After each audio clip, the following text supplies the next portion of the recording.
Salam Media Sriwijaya. Jadikan Satpol PP Muba tegas serta pandai berkomunikasi.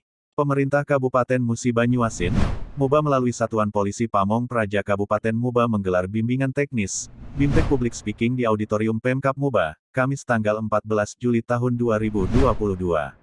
Di era keterbukaan informasi publik saat ini, dituntut untuk dapat berbicara dan mengeluarkan pendapat di muka umum sangat terbuka lebar, namun belum tentu semua orang mampu berbicara dengan cara yang tepat, di waktu yang tepat dan pada orang yang tepat.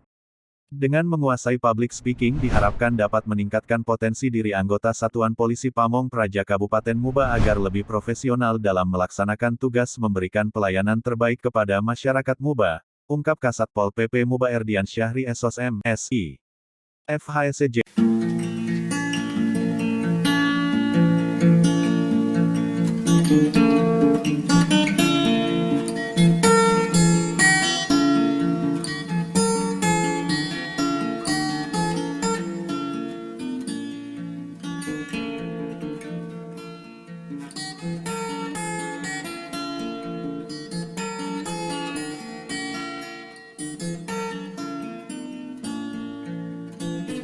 Media Sriwijaya melapor.